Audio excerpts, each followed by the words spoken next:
So, you want to make a Google form, but you don't know how.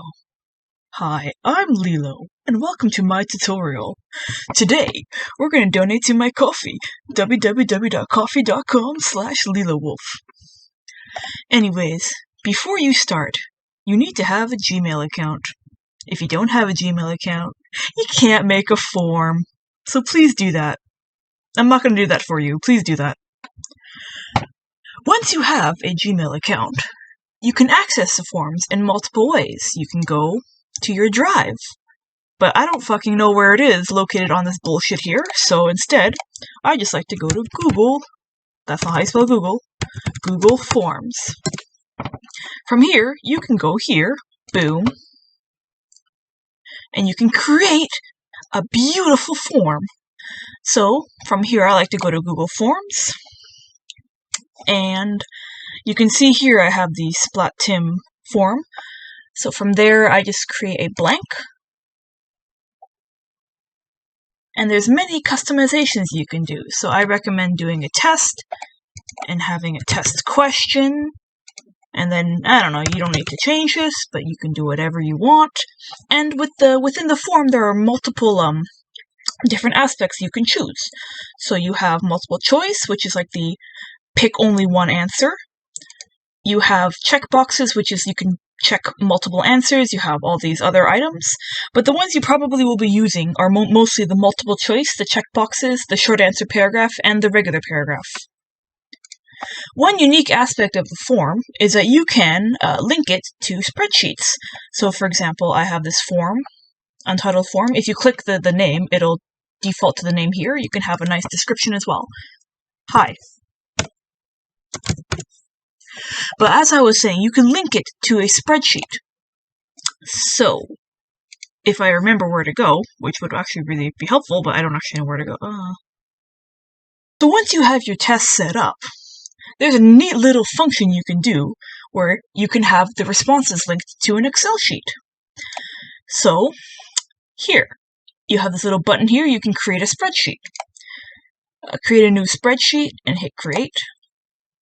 And it's going to link that form to the spreadsheet. So right now it's empty, but on the top here you can see the timestamp. This is where people's answers will be recorded, and you have the answer to each specific question that you have.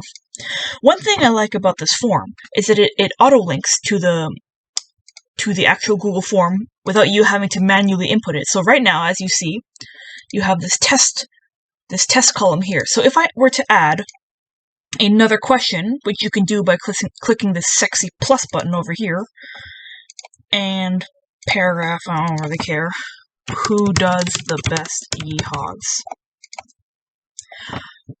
Once you edit it there, boom, it auto-links here. So that's very nifty. So all you really have to do is just set up a form to your liking. For my Splat-Tim, I had, as you see, I had different aspects, different informations. You can make the thing required, not required, doesn't matter. You can delete the question if you don't like it. Hoo-ha ba-ding ding. Another thing you can do, which may or may not be recommended depending on your preference, is adding a section. So on my Splat-Tim form, I had two sections. I had the general info section, and I had the mailing section because I'm a slut and I like organization. So you can add a section, and so this is section 1 of 2. Where you have one question here, and then you can add another section for more relevant questions together. So up to you. Doesn't matter. Just depends what you like.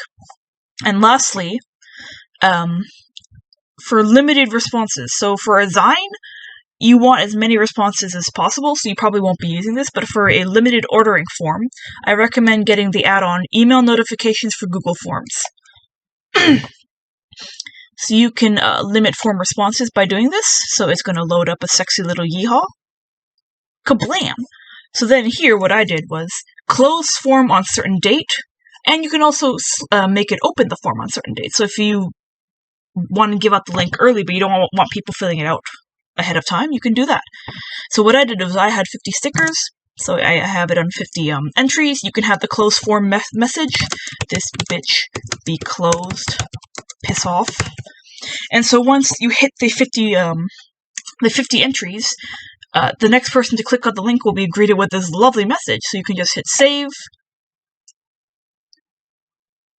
One day it'll save, there we go, and you hit close, and boom. That's pretty much the general gist of a Google form.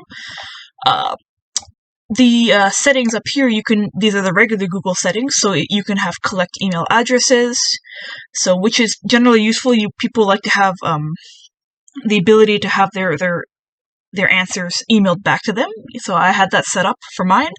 You can have it limit to one response, so people can only use one email address. They can edit after they submit, so if that's something you want, you can have a summary of charge, blah blah blah. And some other little yeehaws over here, up to you. Quizzes, I guess, make your people work for it. But yeah, that was Google Forms with Lilo. Please donate to my coffee. I'm not earning income for like a few weeks. I'm really poor now. Dab.